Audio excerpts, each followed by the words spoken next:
kasih Tuhan.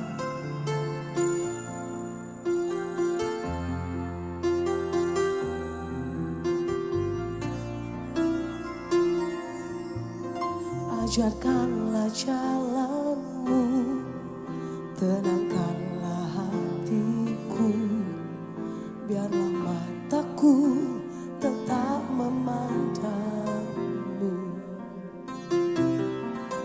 Tuntun selalu langkahku untuk mengikutimu, bahwa Tuhan setia berikan jalan keluar.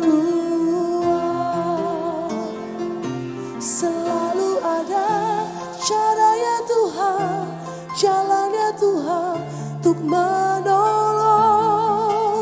Saat mengangkat tanganmu, Tuhan yang turun tangan. Selalu ada caranya Tuhan, jalannya Tuhan untuk menolong.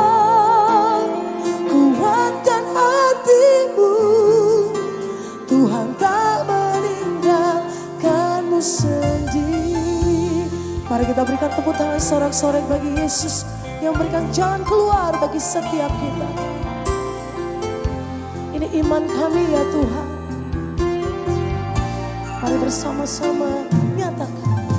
Ajarkanlah jalanmu, tenangkanlah hatiku, biarlah mataku tetap memandangmu. Tuntun langkahku, tuntun selalu langkahku untuk mengikutimu, bahwa Tuhan setia, Dia berikan jalan keluar. Selalu ada caranya Tuhan, jalannya Tuhan untuk menolong.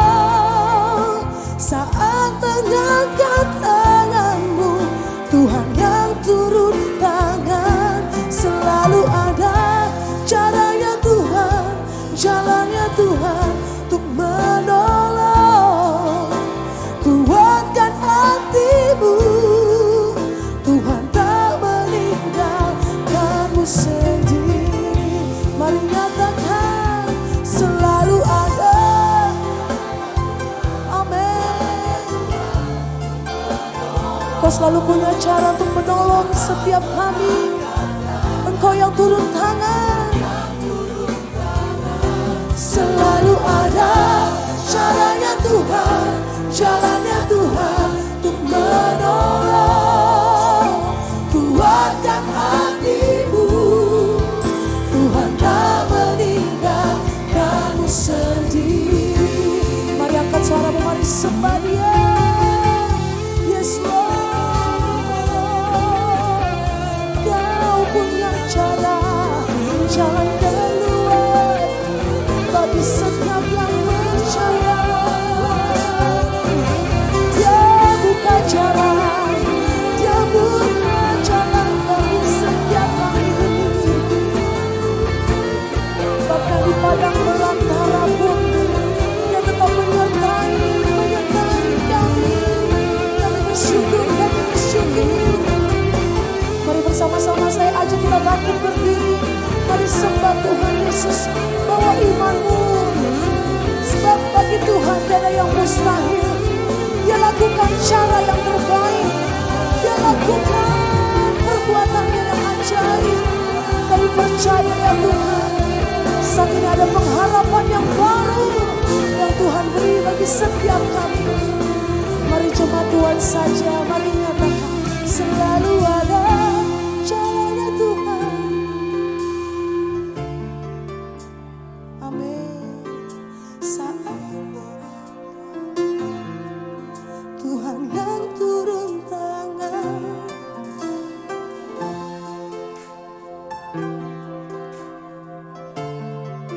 Ini iman kami ya Tuhan. Tuhan tak meninggalkanmu sendiri. Sekali lagi jemaat Tuhan nyatakan, selalu ada Mari dengan mengangkat kedua tanganmu, dengan kesungguhan, dengan imanmu. Yes Lord. Selalu ada. Oleh sebab itu kami tetap kuat di dalam Kau. Amin. Tuhan tak meninggalkanmu sendiri. Mari lebih lagi, mari dengan imanmu nyatakan selalu ada. Jalannya Tuhan untuk menolong. Tuhan yang turunkan selalu ada. Jalannya Tuhan menolong.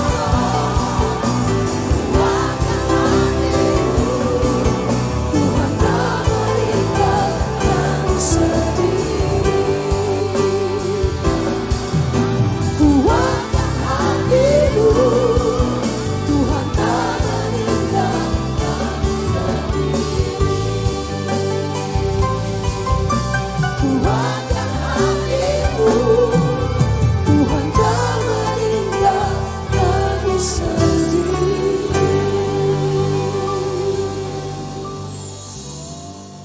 Mari jemaat kita tunduk kepala, kita berdoa. Pagi hari ini kami datang ke rumah Tuhan untuk memenuhi panggilan ibadah dari Tuhan Yesus. Setiap kali kami berdiri di rumah Tuhan, iman kami mengikrarkan bahwa hidup ini adalah anugerah Tuhan. Kami butuh firman supaya kami kuat. Kami butuh firman supaya ada pemulihan. Kami butuh firman supaya kami dimerdekakan dari dosa. Kami butuh firman di tengah semua kenyataan hidup yang harus kami hadapi. Tuhan, beri kami kekuatan sehingga hidup ini boleh menyenangkan hati Tuhan. Jemaat yang sudah hadir, kami siap hati, siap pikiran, siap iman untuk diberkati. Tuhan Yesus berbicara, kami mendengar. Dalam nama Tuhan Yesus, setiap kita yang percaya, kita berkata, amin. Silakan duduk. Shalom. Ya, senang bertemu dengan saudara-saudara sekalian. Pelayanan saya terakhir di tempat ini bulan Januari 2026, saudaraku ya. Kalau tidak salah minggu ketiga atau minggu keempat. Nah, untuk hari ini saudaraku, saya mau beri satu tema, tidak mudah untuk memahami, tapi kita harus menjalani saudaraku. Temanya adalah ketika harapanku tidak sesuai dengan kenyataan. Ketika harapanku tidak sesuai dengan kenyataan. Kita buka firman Tuhan lebih dahulu. Habakuk pasal 1 ayat 1. Ucapan ilahi dalam penglihatan Nabi Habakuk. Berapa lama lagi Tuhan aku berteriak tetapi tidak kau dengar. Aku berseru kepadamu penindasan tetapi tidak kau tolong. Mengapa engkau memperlihatkan kepadaku kejahatan sehingga aku memandang kelaliman? Ya, aniaya dan kekerasan ada di depan mataku. Perbantahan dan pertikaian terjadi. Itulah sebabnya hukum kehilangan kekuatannya dan tidak pernah muncul keadilan. Sebab orang fasik mengepung orang benar, itulah sebabnya keadilan muncul terbalik. Lihatlah di antara bangsa-bangsa dan perhatikanlah. Jadilah heran dan tercengang-cengang. Sebab aku melakukan suatu pekerjaan dalam zamanmu yang tidak akan kamu percayai jika diceritakan. Sebab sesungguhnya akulah yang membangkitkan orang Kasdim. Bangsa yang garang dan tangkas itu. Yang melintasi lintang bujur bumi untuk menduduki tempat kediaman yang bukan kepunyaan mereka. Bangsa itu dahsyat dan menakutkan. Keadilannya dan keluhurannya berasal daripadanya sendiri. Kudanya lebih cepat daripada macan tutul dan lebih ganas daripada serigala pada waktu malam. Pasukannya berkudanya dapat menderap, dari jauh mereka datang terbang seperti raja wali yang menyambar mangsa. Seluruh bangsa itu datang untuk melakukan kekerasan. Serbuan pasukan depannya seperti angin timur dan mereka mengumpulkan tawanan seperti banyaknya pasir. Raja-raja dicemoohkannya dan penguasa-penguasa menjadi tertawaannya. Ditertawakannya tiap tempat berkubu, ditimbunnya tanah dan direbutnya tempat itu. Maka berlarilah mereka seperti angin dan bergerak terus. Demikian mereka bersalah dengan mendewakan kekuatannya.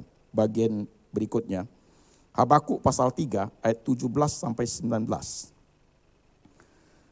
Sekalipun pohon ara tidak berbunga, pohon anggur tidak berbuah, hasil pohon zaitun mengecewakan. Sekalipun ladang-ladang tidak menghasilkan bahan makanan, kambing domba terhalau dari kurungan, dan tidak ada sapi lembu dalam kandang.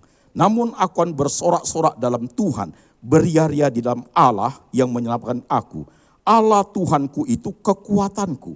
Ia membuat kakiku seperti kaki rusa. Ia membiarkan aku berjejak di bukit-bukitku. Amin. Demikian firman Tuhan kita baca, saudaraku. Ketika harapanku tidak sesuai dengan kenyataan. Khotbah ini adalah khotbah seni merangkai hidup, saudara sekalian. Khotbah seni merangkai hidup. Suatu hal yang kita pahami dalam kehidupan kita, saudaraku. Khotbah ini bagi saudara yang usia 50 tahun ke bawah, perlu pergumulan yang cukup berat untuk memahami, saudaraku. Karena saudara masih muda.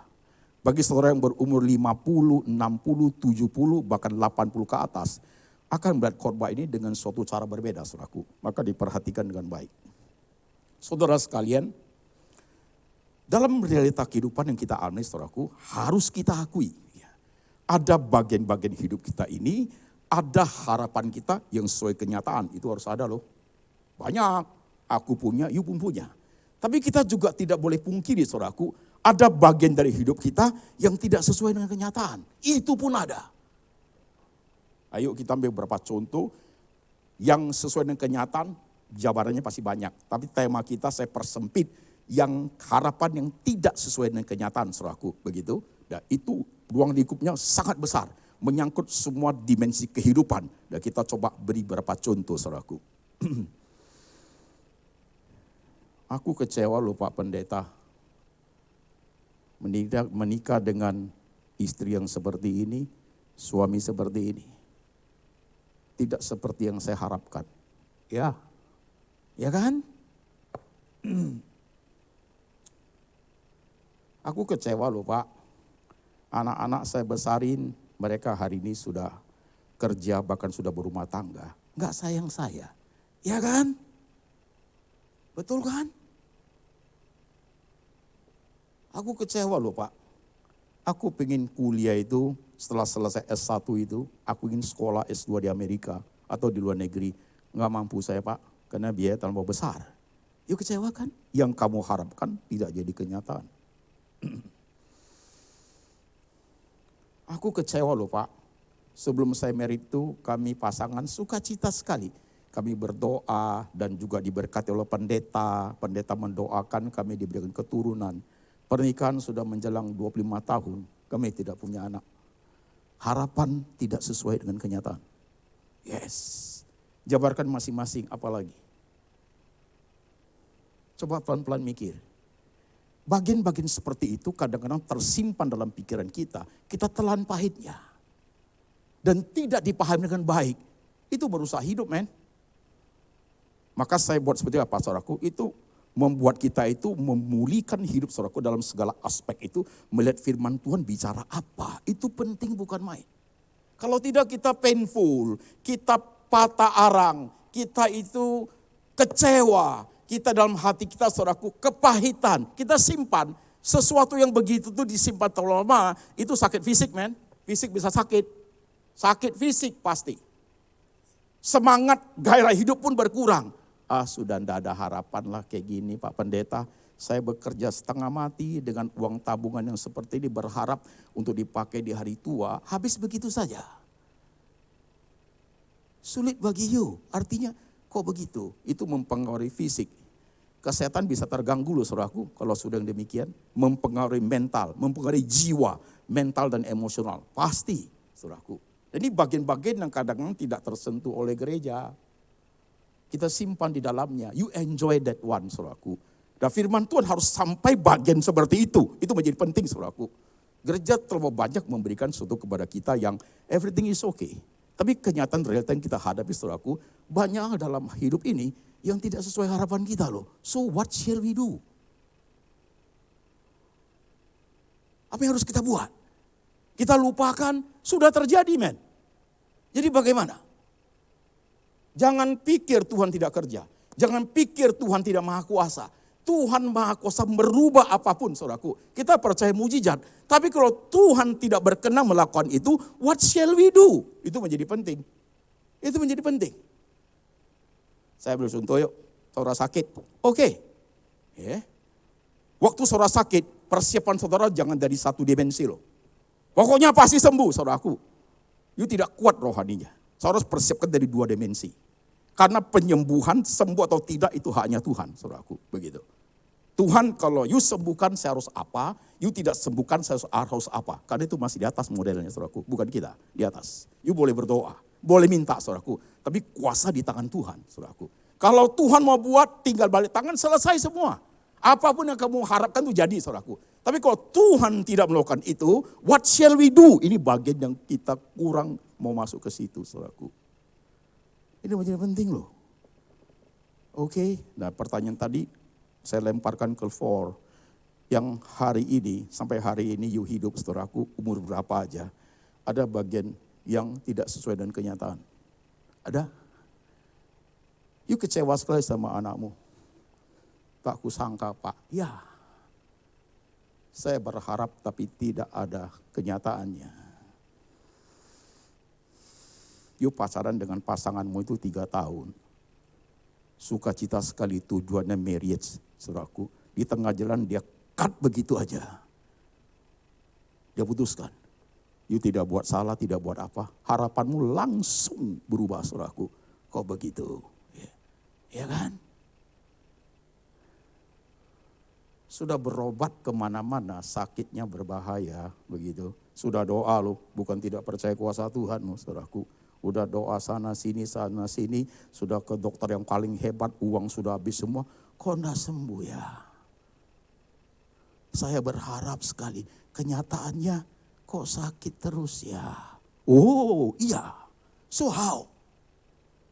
Bagaimana menghadapi hal demikian, saudaraku? Puji Tuhan loh, waktu kita baca Alkitab, ada kitab Habakuk. Itu bagus, saudaraku. Ada kitab Habakuk.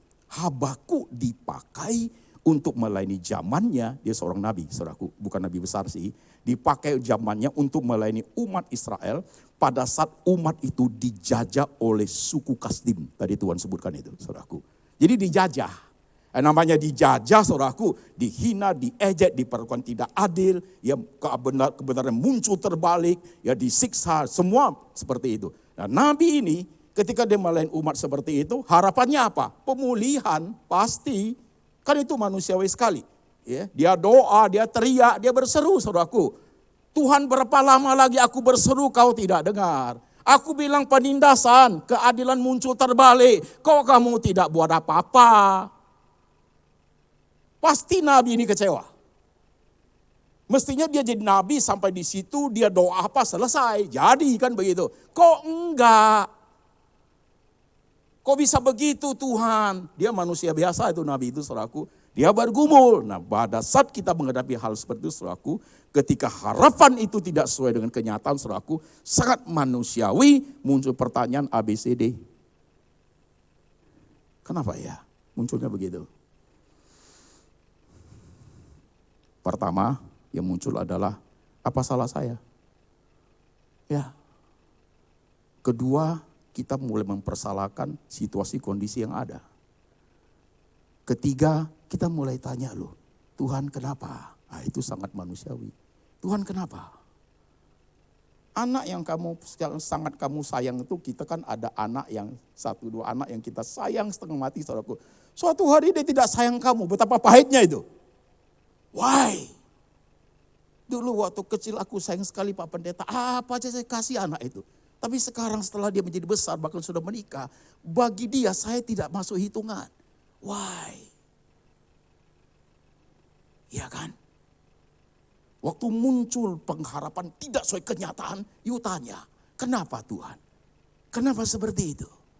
Kalau yang saya harapkan itu menyempret dosa atau memakai media dosa, wajarlah tidak terjadi. Okelah itu. Tapi kalau yang saya harapkan itu saya lewat prosedur yang baik, tidak melakukan hal yang tidak benar, tetap aja mengecewakan. Why? Itu orang bertanya loh, saudaraku. Orang bertanya loh. Perhatikan hal ini. Dan itu menyentuh bagian you soul. Touching you soul, korban ini pasti menyentuh jiwamu paling dalam. Yang selama ini you pertanyakan begitu. Kenapa Tuhan? Pahit getir itu. Dan itu harus terjadi.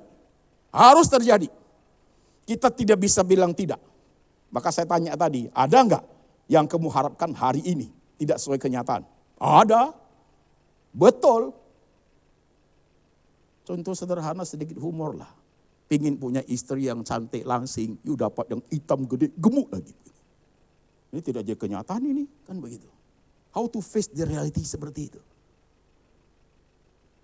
Ingin dapat suami yang kalem, baik, penyabar, you dapat dengan emosional. How to face the reality.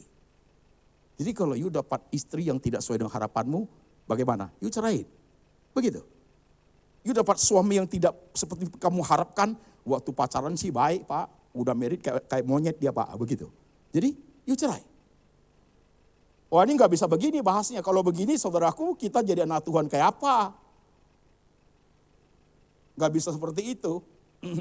You ambil decision, kan begitu kan. Tuhan di atas. Bukan Tuhan tidak tahu loh yang kita hadapi. Tuhan tahu semua loh.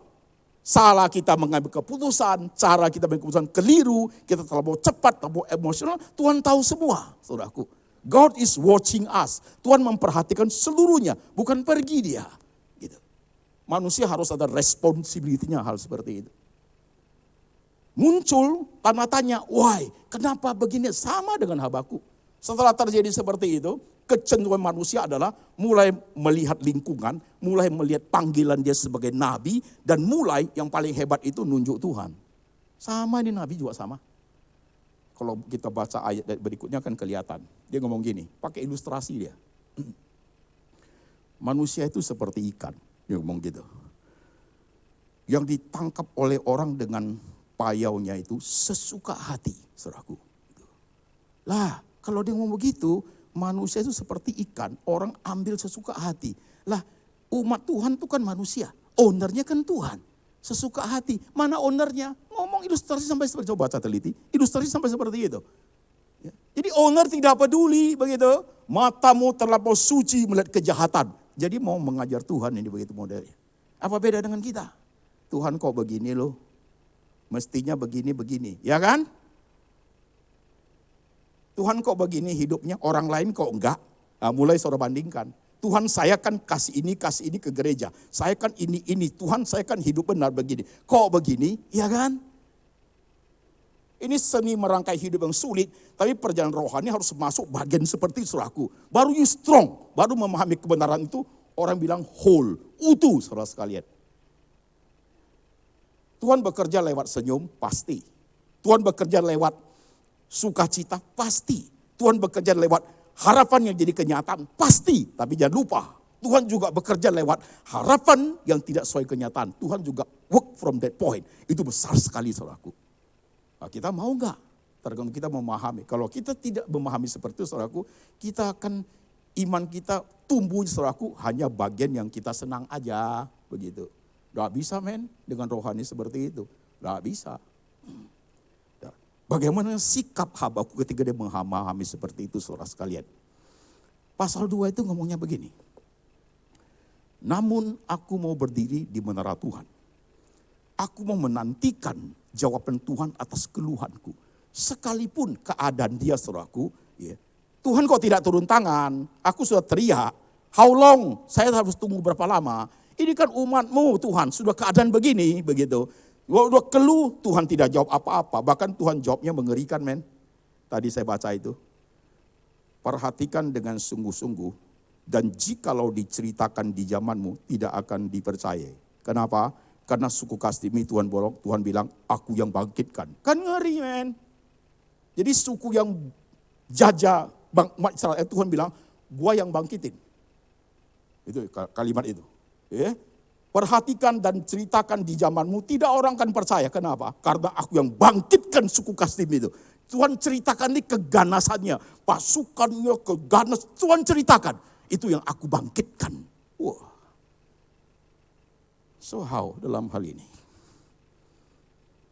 Jadi saudaraku, ketika hidup kita beriman kepada Tuhan Yesus, saudara sekalian, pemahaman tentang Tuhan itu kuatnya harus kayak apa Pak Pendeta?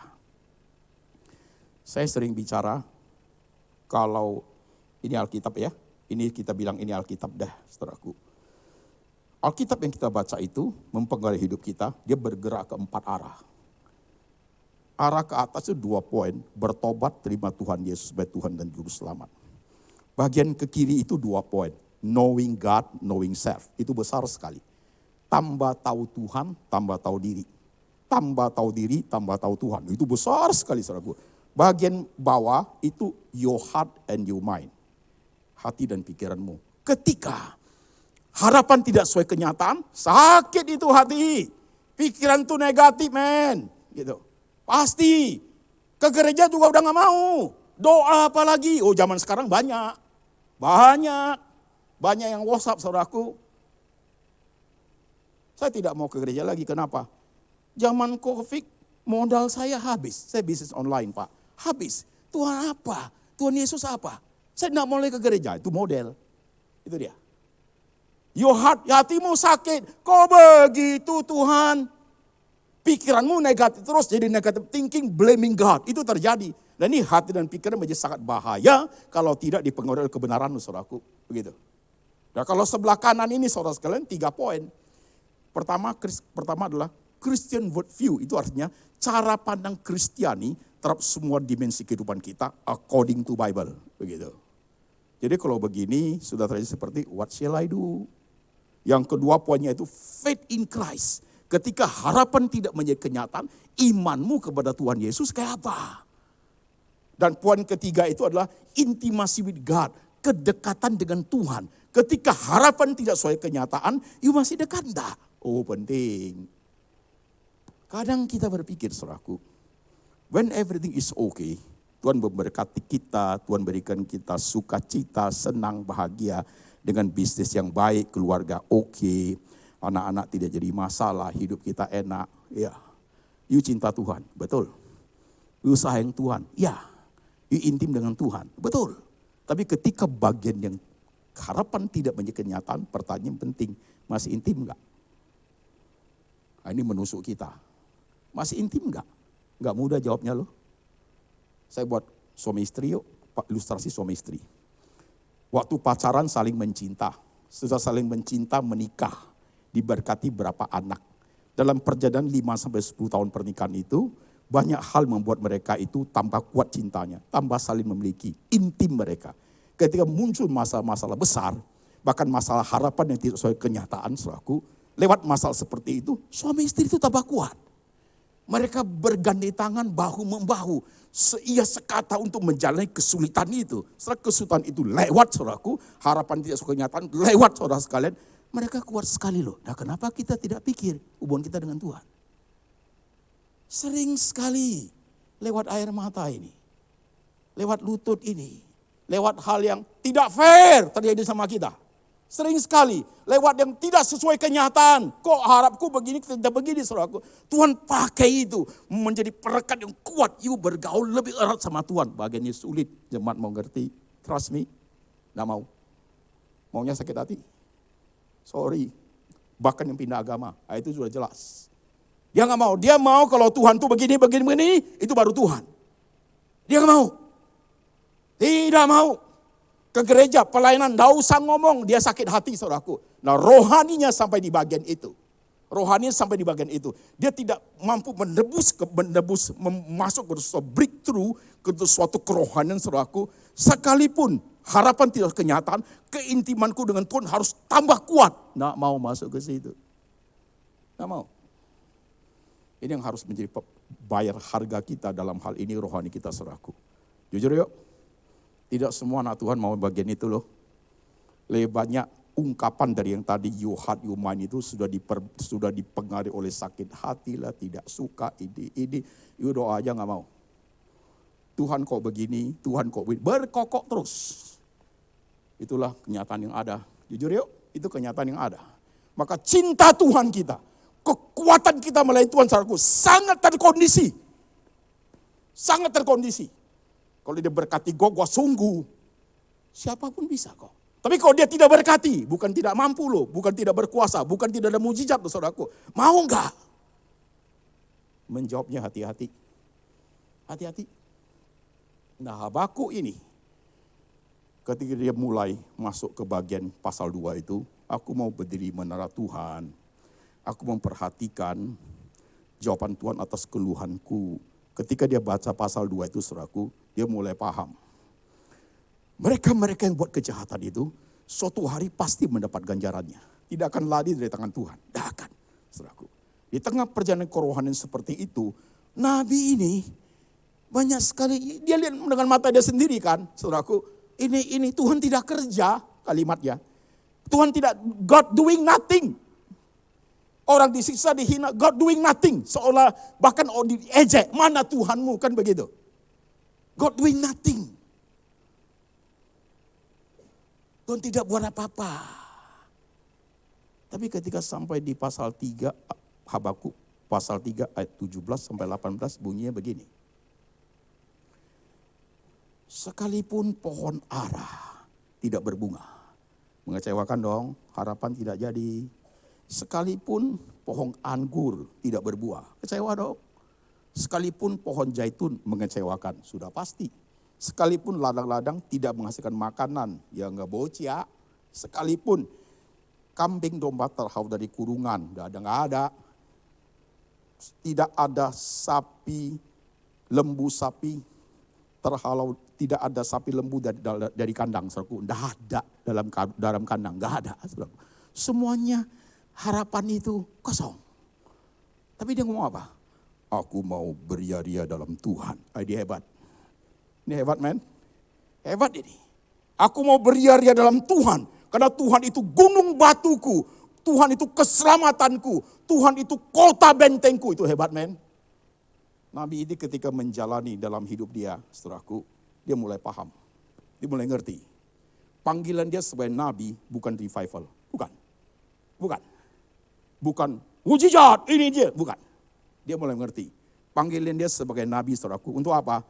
You layan itu umat di zaman penjajahan. Yang orang menjajah itu, gua yang bangkitkan, kata Tuhan begitu. You layani umat itu. Layani untuk apa? Mereka nangis, you ikut nangis.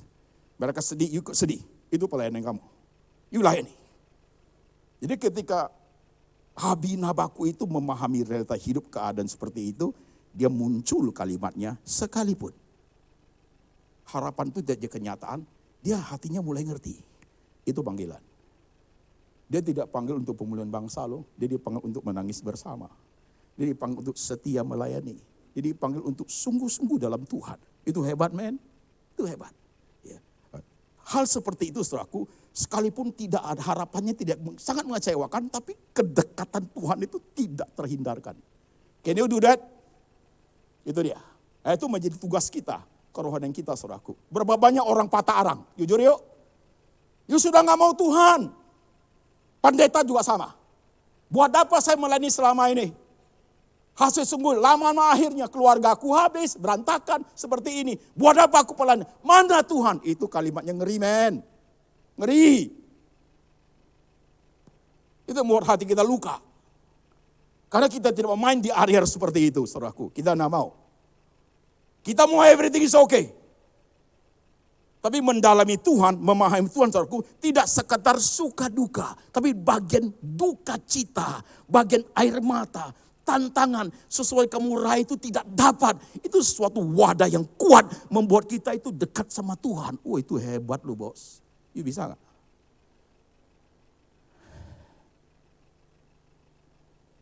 Coba kembali pada pertanyaan saya yang pertama. Dengan apa yang kamu harapkan, itu tuh yang tidak jadi kenyataan. Pertanyaan saya, you tetap intim sama Tuhan?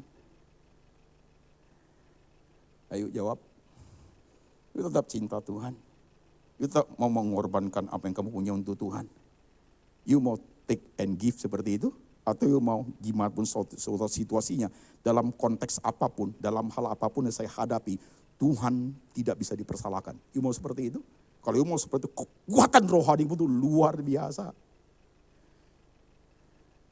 Saya khotbah ini ingin menghapus kekecewaan hatimu kepada Tuhan. Karena you salah mengerti Tuhan. You pikir Tuhan itu sempit sekali. Kamu pikir Tuhan tidak tahu yang kamu hadapi A, B, C sampai Z. You pikir Tuhan itu kurang kuasa. Enggak. When God let it happen. Bangsa itu, suku yang ganas, aku yang bangkitkan. Saudaraku, ya. Untuk suatu pelajaran yang sangat mahal di tengah kehidupan kita. Sekalipun itu salah kita memang. Tapi Tuhan pakai itu untuk membentuk suatu pribadi yang sangat kuat. You putus pasar berapa kali?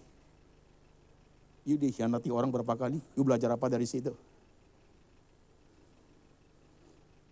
You diperlakukan oleh mertua kayak apa? Suatu hari kamu jadi mertua, you belajar apa? Berapa kali you jatuh dalam bisnis? Gagal. Bahkan you hutang bank besar sekali. Setelah you mulai bangkit, you belajar apa?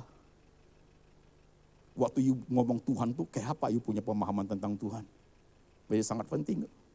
Kalau kita tidak sampai bagian itu, saudaraku, sulit kita untuk mengerti problem yang kita hadapi zaman ini. Biasanya kalau kita mau mengarungi seperti itu, suatu hari baru kita sadar, kalimatnya muncul begini, untung lo, itu tuh. Untung lo, saya nggak buat Tuhan, itu dia. Untung terus dia. Makasih lo Tuhan, untung dulu. Untung terus, Tuhan sudah tahu dari dulu. Don't do it. Don't do it.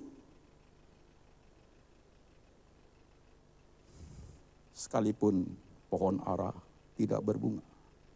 Pohon anggur tidak berbuah. Pohon zaitun mengecewakan. Ladang-ladang tidak menghasilkan bahan makanan. Sapi, kambing domba terhalau dari kurungan. Tidak ada lembu sapi dalam kandang. Aku mau beria-ria dalam Tuhan. Suatu kerohanian yang upgrade ke atas, saudaraku. Pengkhotbah ngomong, everything has its own time. Segala sesuatu ada waktunya loh. Kapan you nangis, suatu hari you tersenyum. Kapan you muda, suatu hari you akan menjadi tua. Kapan you menghadapi untung, suatu hari you bisa rugi, saudaraku. Everything has its own time. Mau kita pahami firman seperti ini? Mau kita merendah hidup kita, kalau yang suka cita, you sudah pasti pintar, saudaraku. Tapi bagian ini, sisi gelap ini, kalau tidak dicerna dengan baik, diperhatikan dengan baik, saudaraku, sayang, you sudah bayar harga, sudah bayar air mata, sudah hadapi kecewaan, you belajar apa dari Tuhan? You belajar apa? Maka sangat dibutuhkan kontemplasi. Kontemplasi adalah merenungkan firman Tuhan itu lebih mendalam, saudaraku, tentang realita kehidupan yang kita alami. Kontemplasi not depend on time and space. Tidak terganggu pada ruang dan waktu. Anytime, anywhere. 15 menit di Starbucks. 10 menit di kantor setelah makan siang. Masih ada jeda. Setengah jam perjalanan ke kantor di dalam mobil. 2 jam dalam perjalanan terbang ke kota lain. You contemplate. Tuhan, kalau saya sudah hadapi seperti ini, what should I do? Saya harus buat apa Tuhan? Itu anak, dia tidak sayang saya. Sudah jadi kenyataan. Saya baru buat apa Tuhan? Begitu. You harus komunikasi, itu contemplate. Tuhan, ini yang saya perjuangkan selama ini, ujungnya habis. Saya harus buat apa Tuhan? Itu loh. Kayak Nabi ini, aku mau berdiri di menara. Dia mau tunggu jawaban Tuhan, saudaraku. Begitu.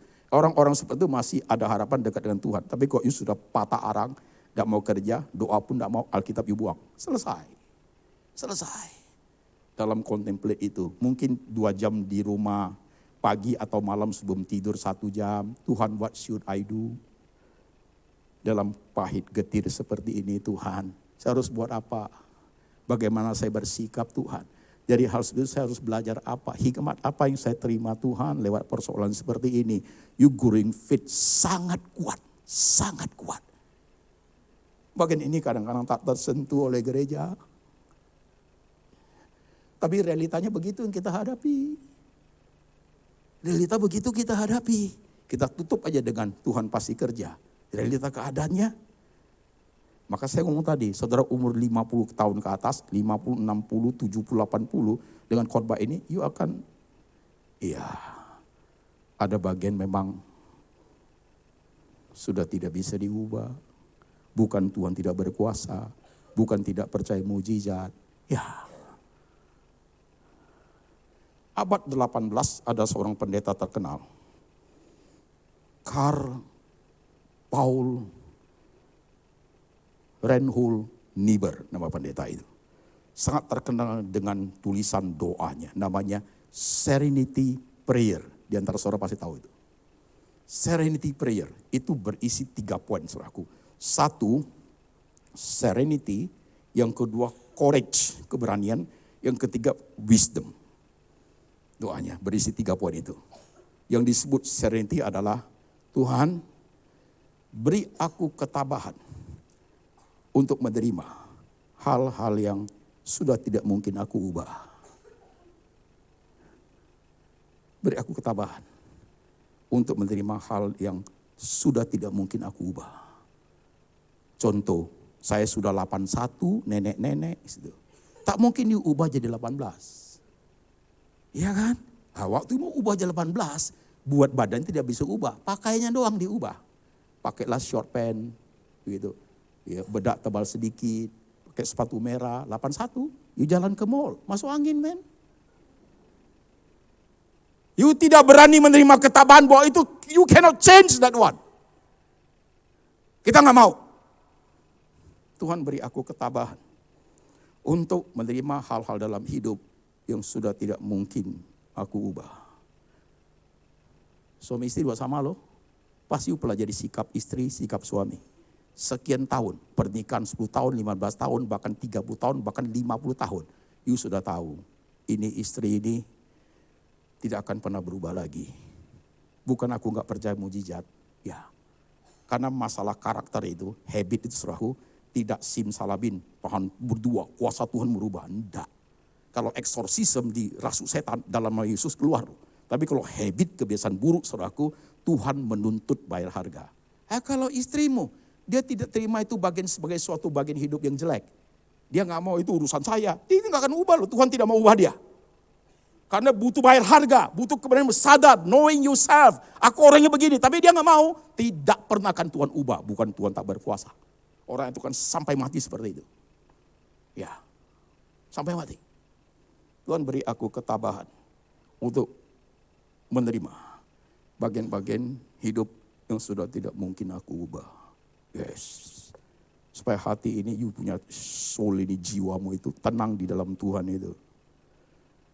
Bagian kedua, Tuhan beri aku keberanian untuk mengubah bagian-bagian yang masih aku mampu ubah. Itu ada. Dan bagian ketiga jauh lebih penting, wisdom. Tuhan beri aku kebijaksanaan untuk membedakan di antara keduanya. Mana yang sudah aku tidak bisa ubah, mana yang masih aku bisa ubah. Orang 50 ke atas. Karena dari pengalaman hidupnya, dia sudah lihat kenyataan yang ada. Sama dengan Nabi ini. Saya tidak mungkin mengubah bangsa ini. Tidak mungkin. Zaman saya hanya melayani bangsa ini, nangis bersama mereka. Setelah zaman mereka, setelah zaman Habakuk, saudaraku, Tuhan pakai orang-orang lebih besar. Suatu kebangunan besar. Maka umat Israel jadi takut. Ada momentumnya, ada jedanya saudaraku. Dipanggil kita pun, saya pendeta dipanggil zaman berbeda-beda saudaraku. Panggilannya berbeda-beda. Saya tidak mungkin jadi gembala. Saya udah lihat kok dalam perjalanan hidup saya sekian puluh tahun. Kok saya jadi gembala, jemaatnya tinggal 2. Pasti, 1 istri, 1 diaken. Karena khotbahku keras. You bisa sakit hati.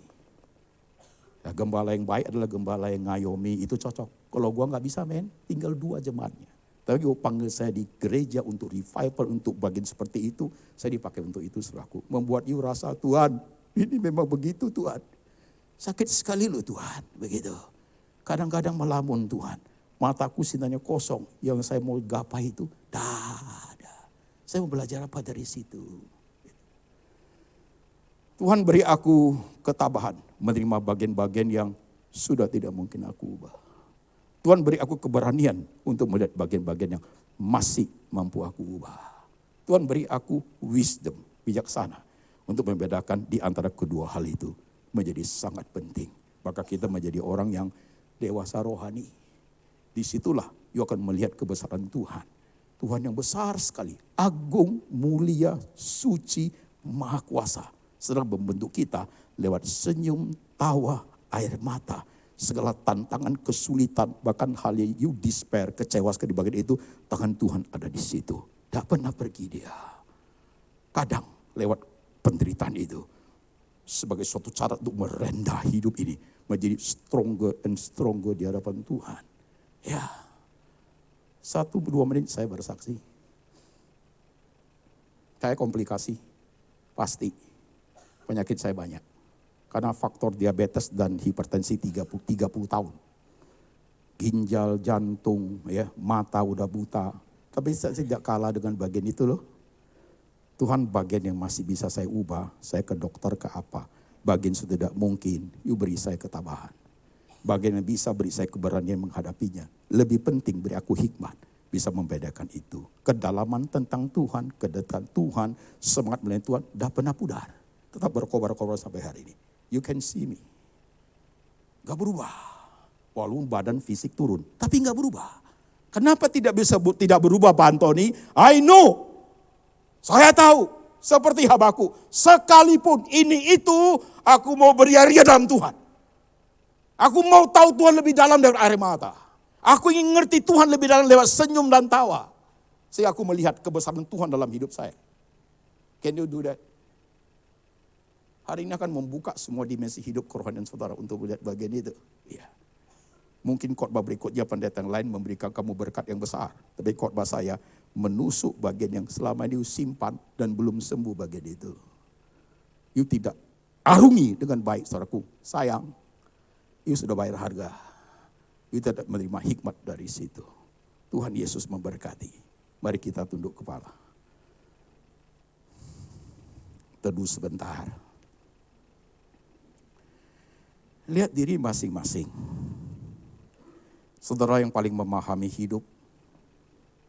Saudara yang usia di bawah 20, di atas 20, 30, bahkan 40, 50. Saudara yang sudah 80, you know your life.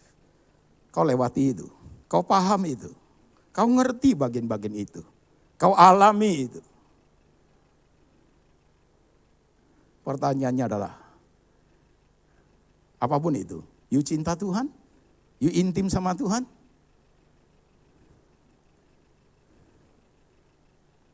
Dalam semua hal yang kamu hadapi, musim apapun, Tuhan selalu ada lo di situ.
Tak pernah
Firman saja dengan lembut, mari saudara kita bangkit berdiri.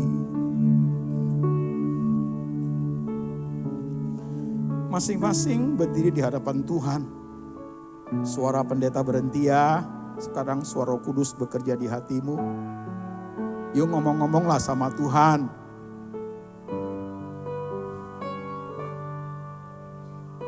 Supaya hatimu plong. Takutnya kesulitan itu yang terjadi membuat kamu matamu labur tentang Tuhan. You merasa Tuhan tidak fair. You banding-bandingkan dengan orang lain. Tapi Tuhan tidak pergi, selalu ada di hidup kita. Ingat ya, dalam hal apapun Tuhan tidak boleh dipersalahkan.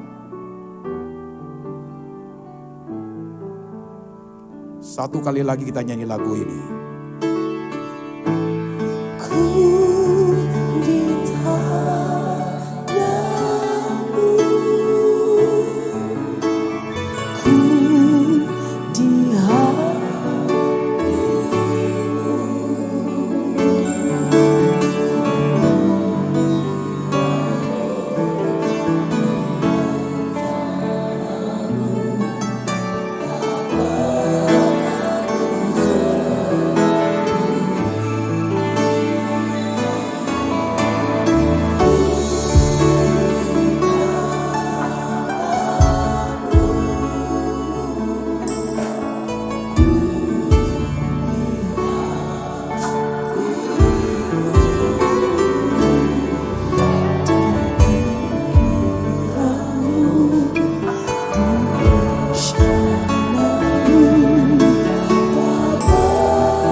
Musik berhenti total, kita hening sejenak, kita mau doa.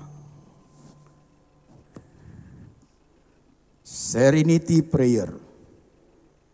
Tuhan beri aku ketabahan menerima bagian-bagian yang sudah tidak mungkin aku ubah. Tuhan beri aku keberanian untuk mengubah hal yang masih mungkin aku bisa ubah. Dan Tuhan beri aku hikmat untuk membedakan di antara keduanya. Tuhan Yesus, inilah kami. Dunia yang kau berikan kepada kami Tuhan, ada suka duka di dalamnya. Ada pahit getir di dalamnya. Ada banyak hal yang tidak fair kami hadapi. Tapi kami anak-anak Tuhan. Kami percaya Tuhan itu maha kuasa. Kami percaya Tuhan turut merasakan apa yang kami rasa. Tuhan adalah imam besar yang melintasi langit. Yang turut merasakan apa yang kami rasa. Seperti hari ini khotbah ini Tuhan. Bawa kami ke dalam kedalaman mengerti Engkau Tuhan. Di tengah berkat, tengah kesedihan, di tengah sukacita kami alami. Tidak merubah intimasi kami dengan Tuhan. Tidak merubah iman kami kepada Tuhan. Malah membawa kami menjadi jauh lebih kuat. Jauh lebih memahami. Jauh lebih mendalami kebesaran, keagungan, dan kemahakuasaan Tuhan. Turunlah kiranya anugerah ini atas jemaat, memberikan pemulihan, kekuatan di dalam Tuhan. In the name of Jesus. Setiap kita yang percaya, kita berkata, amin. Silakan duduk.